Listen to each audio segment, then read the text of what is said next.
Halo sahabat YouTube, saat ini kami dapat kesempatan mengunjungi rumah yang penuh benda tua, pusaka, atau benda koleksi kolektor dan lain-lain. Keris adalah senjata tikam gugusan belati yang termasuk salah satu budaya khas Nusantara. Meski banyak sumber mengenai asal-usulnya, mayoritas sejarah mengatakan bahwa keris berasal dari Jawa. Memiliki ujung yang lancip dan tajam, bentuk keris sangat khas dan mudah dibedakan dari senjata tajam di daerah lainnya. Keris berbentuk tidak simetris karena seringkali bilahnya berkelok-kelok, dan memiliki serat lapisan logam cerah pada helai bilah. Keris yang terkenal adalah yang memiliki gelombang dan berkelok atau bergerigi. Umumnya, sebuah keris memiliki 3 bagian, yaitu bilah pisau, hulu, gagang, dan warangka, sarung. Diukir dengan teliti, bagian-bagian keris ini memiliki arti seni tersendiri. Ikuti keseruan kami langsung ke lokasi.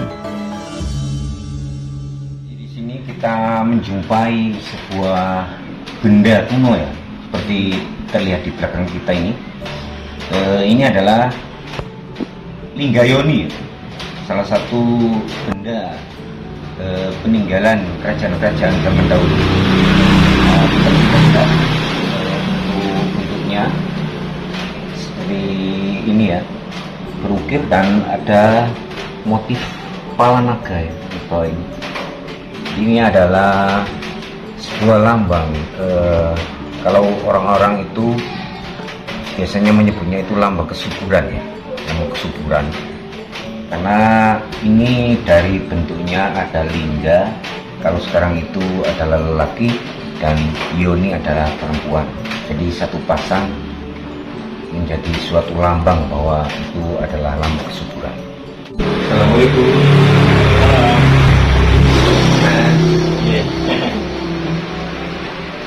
Jadi kita masuk ke rumahnya ini, kita langsung disuguhkan beberapa benda kuno, benda batu ya, terbuat dari batu kuno ya. Salah satunya ini ada bak mandi, dan mungkin bisa disilakan langsung dari masnya biar lebih detail gitu ya. Ini sebenarnya bukan, saya lebih suka menyebutnya adalah batu antik gitu saja. Kita mulai dulu dari batu yang ini adalah jambangan. Ini modelnya jambangan, dan ini untuk di batunya batangan. Ini ada motifnya, motif Garuda. Ini bisa dipakai sebagai tempat kayak memandikan bayi ataupun juga yang lainnya. Untuk yang ini, nah kalau untuk yang ini adalah pedaringan. Pedaringan itu adalah tempat untuk menyimpan beras. Ini seperti ini. Ini adalah, kalau saya menyebutnya adalah batu kendi gitu saja. Nah, dia motifnya ada, untuk ditutupnya ini motifnya adalah motif Padmasana atau teratai. Lalu untuk di kanan kirinya ini dia ada motifnya kepala naga, ini pun juga sama. Kalau untuk yang ini dia ada kupingannya ini mas. Ini pun juga sama, ini semacam kayak pedaringan tapi bentuknya kecil. Ini pun juga sama. Ini kalau kita melihat seperti ini memang di sini ini ya, di saya itu memang selain untuk dikoleksi. Nah, selain untuk dikoleksi, ini pun juga kalau ada yang berminat itu saya masukkan, nggak apa-apa. Oh, bisa ya? Iya, bisa. Jadi, nah, ini kalau yang ini mas? Ini sama-sama pedaringannya, hanya saja untuk di motifnya ini dia berbeda. Nah, ini seperti ini. Nah, maksudnya untuk maharnya mas?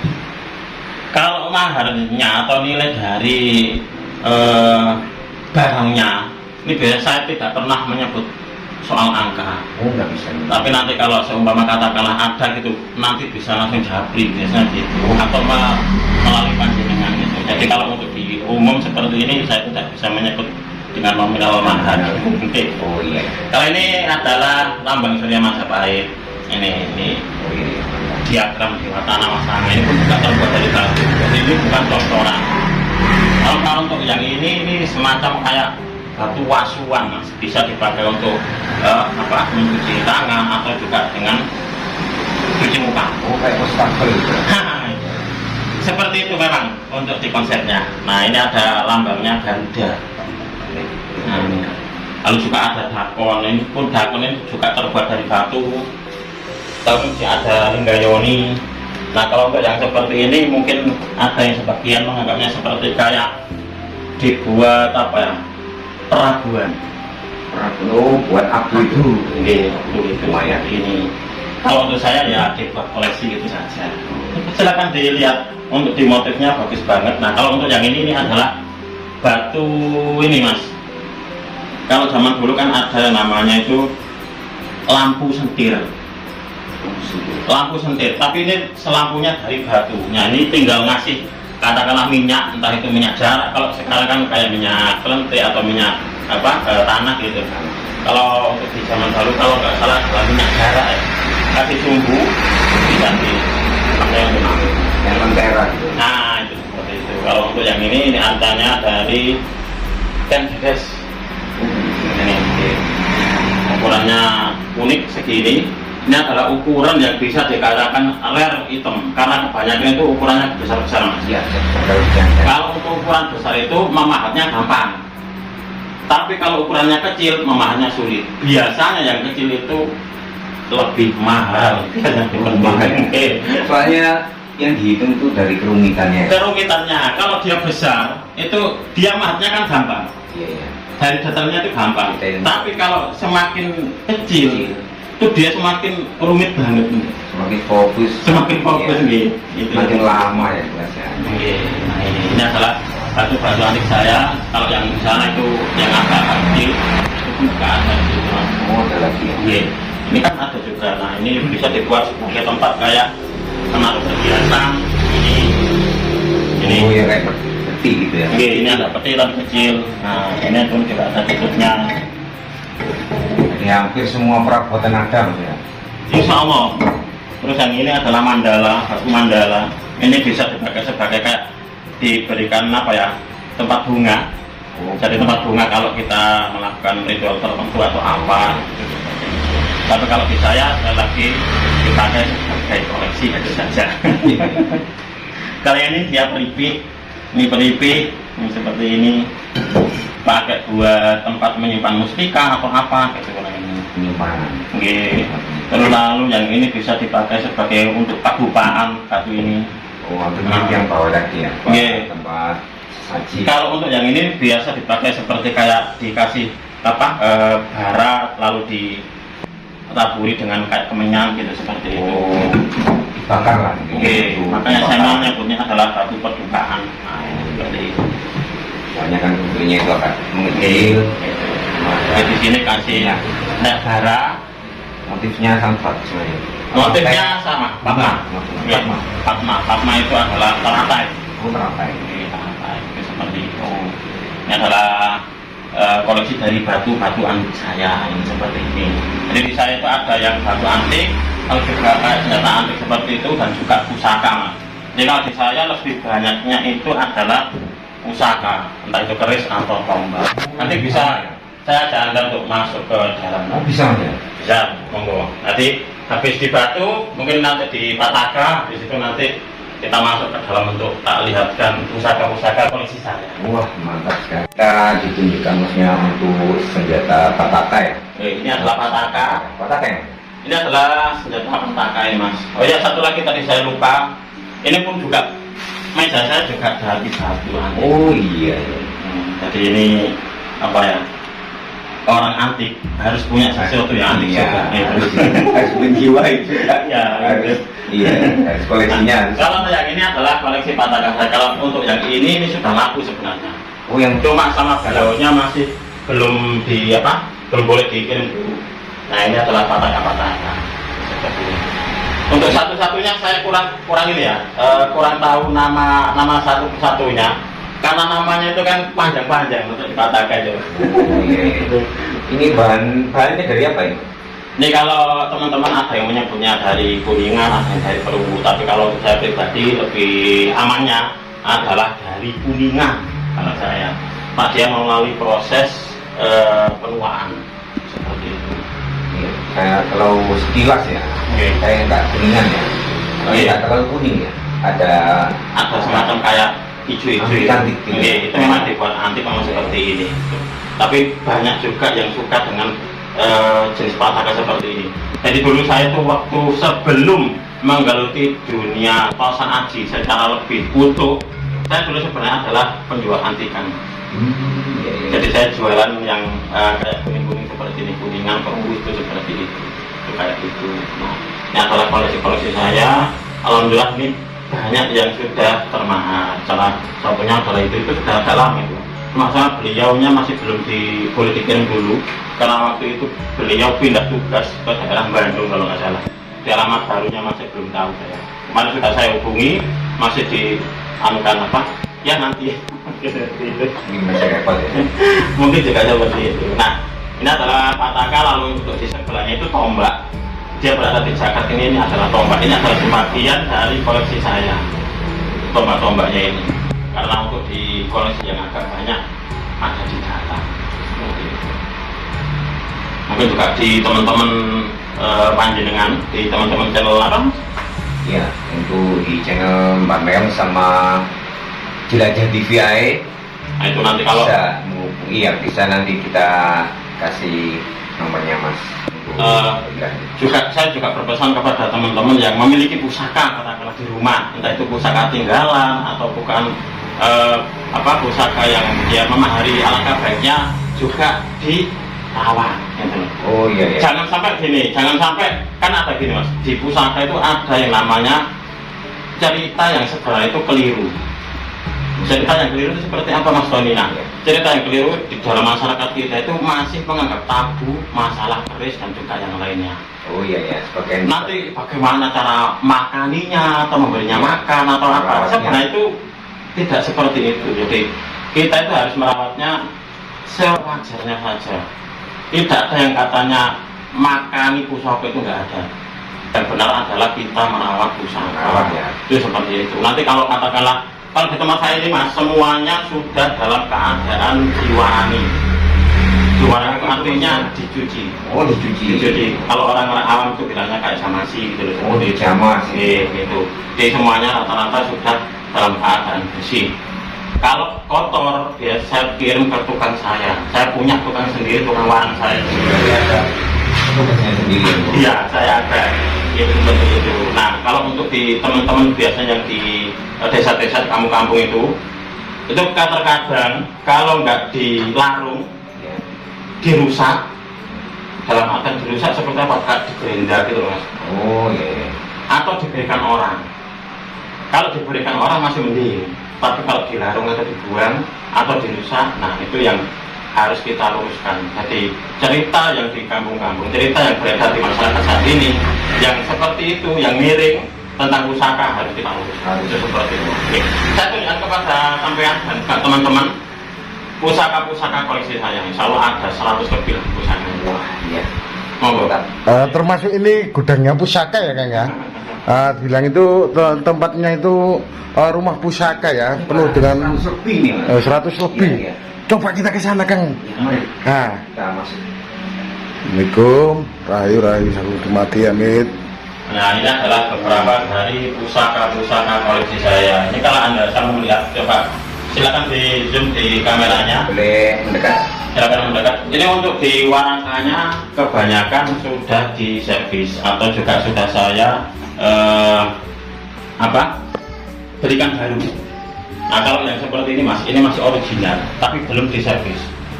Nah ini nanti kalau saya akan saya serviskan kayak ini. Jadi kelihatannya nanti bersih, glowing dan nampak meriah ini. Nah ini Mas, ini adalah beberapa dari pusaka-pusaka koleksi. Ini koleksi yang dimaharkan. Dan semuanya sebenarnya dimaharkan sebenarnya. Nah, coba kita akan melihat yang ini. Nah ini seperti ini, coba dengan pegang, nggak apa-apa. Jadi memegang pusaka itu jangan takut, wah nanti saya kesambet atau apa, enggak. Jadi enggak. Kita yang penting dalam tujuan kita kan untuk uri-uri budaya. Kita memperkenalkan budaya tosan aji kita kepada masyarakat umum secara lebih benar. Intinya di situ, secara lebih benar. Biar tidak ada simpang siuran ya. Iya itu. Terkadang gini Mas. Wah, nah ini kalau kayak gini, ini masih kotor ini masih kotor. Juga kinclong gitu ya. Iya. Kalau yang kayak gini biasanya nanti akan saya servis Mas. Seperti ini kan diservis. Berarti tidak sepeda motor aja ya kawan-kawan ya. Jadi keris pusaka juga harus diservis gitu. Dalam artian diservis itu dia yang tadinya buluk, kotor, dekil seperti ini, akhirnya nanti menjadi kinclong. Nah, jadi kinclong. Nah itu. Kalau untuk yang ini baru ini mas. Dalam artian ini saya pesankan baru. Nah kalau untuk yang warang kalamen atau warang kalawasan yang diservis itu, contohnya salah satunya seperti ini. Oh yang ini. Ini. Kan sama-sama juga sama-sama kinclong. Ya, ambil kinclong yang lama. Kalau saya di warangkanya itu kalau tak lihat masih bagus, tidak saya ganti. Tapi kalau sudah lemu atau patah atau apa gitu, saya ganti warangkanya. Itu kayak gitu. Itu adalah salah satu dari bentuk kita merawat dan juga melestarikan. Itu kayak gitu. Iya. Harus dirawat dan dijaga. Iya. Nah ini memang saya juga ingin sedikit menjelaskan kepada teman-teman yang mungkin masih awam ini. Dari situ kan identik dengan lekuk-lekuk. Oh iya, ya. Bukan itu. Bukan. Untuk jikari sendiri sebenarnya bukan cuma dilekuk saja, lurus pun juga ada. Kalau yang panjang pegang itu lurus. Oh ini lurus mas? Lurus. Kalau untuk yang ini looknya look 13. Look itu ada yang look 1, 3. Looknya selalu ganjil. Ganjil kan? Ganjil, selalu ganjil. Itu kenapa kok harus ganjil? Karena kalau ganjil itu berarti masih belum sempurna. Dalam artian belum paripurna. Itu sebenarnya adalah filosofi dari leluhur kita. Sesuatu yang belum sempurna itu berarti masih ada tugas, yaitu manusia hidup di dunia. Oh, iya. Paham ya? Berarti ada maknanya sih. Ada maknanya. Kalau sudah genap berarti dia sudah mandito. Berarti apa yang menjadi tugas dia di dunia sudah habis. Itu dia genap. Apakah ada makhluk genap? Ternyata selama saya menggeluti dunia tasawuf ada. Ada ternyata. Bisa dicontohkan kan? Nggak ada, contohnya nggak ada. Karena apa? Karena lu genap itu ada yang meyakini seperti ini. Kayak empu pembuatnya ataupun juga mungkin yang memesannya itu dia sudah tidak ada lagi sangkut paut dengan dunia. Mungkin mau katakan kalau orang zaman dulu kan apa ya bisa Muksa. Apa? Muksa. Kayak Muksa kayak udah dia tahu wah ini kayaknya kok sudah mau menghadap sang ilahi kayak gitu. Nanti tugasnya sudah selesai. Ada yang meyakini seperti itu kayak gitu. Berarti sebagian kecil aja mas. Sebagai kecil look ganjil itu kebanyakan adalah memang looknya ganjil. Tapi tidak menutup kemungkinan ada look genap. Karena saya pun juga pernah tahu look genap dan saya pernah punya juga look genap. Itu. Tapi kebanyakan itu ya. Yang di dunia tasawuf sih kebanyakan adalah looknya look ganjil. Oke, jadi semua ini dimaharkan mas ya? Iya, rata-rata memang semua ini dimaharkan. Jadi yang banyak seperti ini memang rata-rata memang dimaharkan. Jadi untuk bahannya sendiri beda-beda mas ya? Tergantung dari kualitasnya, kualitas dari warangkanya, dari pusakanya, itu seperti itu. Kalau untuk di peminatnya sendiri, kalau untuk di saya, jadi gini, saya itu punya peminat tersendiri. Kalau dulu pertama kali saya menggeluti dunia tasawuf seperti ini, peminatnya itu kebanyakan adalah dari teman-teman kayak spiritualis itu kayak gitu, kayak gitu. Tapi kalau untuk saat ini, kebanyakan peminat dari pusaka-pusaka saya itu adalah langsung pemakai dalam artian kolektor. Itu seperti itu. Jadi kalau untuk saat ini kebanyakan adalah pemakai sendiri atau dipakai sendiri, kolektor gitu. Nah itu kayak gitu untuk saat ini kebanyakan kayak gitu. Coba kalau untuk yang ini adalah looknya look lurus. Kalau untuk yang ini, nah cara membukanya seperti ini mas. Karena kalau di dalam pusaka itu ada adab, tata kerama. Itu seperti itu. Jadi cara membukanya pun juga kita ada sendiri, nah, kayak seperti ini. Oh, ditarik ke bawah. Ini ditarik. Jadi warnanya ditarik ke warnanya ditarik ya. Sendiri. Lalu seperti ini yang seperti ini adalah untuk menghormati dari para leluhur kita. Memang cuma seperti itu saja. Nah, ini kalau sudah ada plastiknya berarti sudah diwarani. Ini adalah dapurnya Kebulajer. Oh, bisa pakai sedikit ya, biar terlihat ya pemirsa. Pamornya Gendo Sekudo. Nah ini pun juga ada maksud tertentu. Kebulajer itu agar apa ya, pemiliknya ini diharapkan menjadi seorang yang pekerja keras, tidak gampang mengeluh, tahan banting. Intinya di situ. Lalu untuk di pamornya ini adalah pamor Gendo Sekudo. Mudah-mudahan harapannya, impiannya dari pemilik pusaka ini agar apa ya, mudah diberikan rezeki yang banyak oleh Tuhan Yang Maha Kuasa. Filosofi dan tuannya seperti itu. Berarti setiap keris itu ada filosofi sendiri ya? Ada. itu seperti itu. Berarti nggak sembarang apa ya, milih-milih keris itu harus karakternya itu harus tahu gitu Mas. Jadi kalau untuk di pusaka gini, ada yang bertanya, Mas, saya wetonnya katakanlah Jumat Kliwon, Gitu ya. kerisnya kira-kira apa? Nah, menurut di pakem pusaka memang ada. Oh, ada. Tapi kalau untuk saat ini, dalam sudut pandang pribadi saya itu sudah tidak relevan. Kenapa Mas tidak relevan? Jadi tidak relevannya kebanyakan sekarang itu belinya langsung di seperti ini. Jadi tidak pesan ke empu. Oh iya, tidak Nah, langsung di pembuatnya. Ya, ya. Kalau pesan di empu mungkin bisa nanti potong saya ini gitu, lebih detail, okay, bisa. Tapi kalau beli katakanlah saya kan saya makan di online. Iya. Kalau kayak gini saya tidak, Mas saya fotonya ini, oh enggak Pak. Kalau untuk yang seperti itu tidak relevan kalau untuk saya. Kalau untuk memesan ke empu itu memang relevan, gitu. Jadi kalau untuk di saya, yang mana yang cocok? Yang cocok adalah yang sampean suka Ya. dan sampean kuat memaharinya dan mau merawatnya. Itu adalah usaha yang cocok. Lebih ke arah Realistis. Iya, gitu. Kalau ke empu memang mungkin masih ditanya tentang masalah weton dan begitu Mas. Nah, kalau untuk yang ini nih lo 13 kalau nggak salah. Nah, ini adalah dapurnya, dapur sangkelat. Sangkelat. Pamornya ini adalah pamor wos putah. Wos itu adalah beras, putah itu berarti tumpah, menandakan pemiliknya ini rezekinya tumpah-tumpah. Wah, cocok ini. Nah, itu filosofinya seperti itu Mas. Filosofinya Kalau dipegang nggak apa-apa. beda-beda. Beda-beda. Apa ini dari sengkelap Mas ya? Sangkelat. Nah, ini Mas ya. Jadi bentuknya seperti ini ya.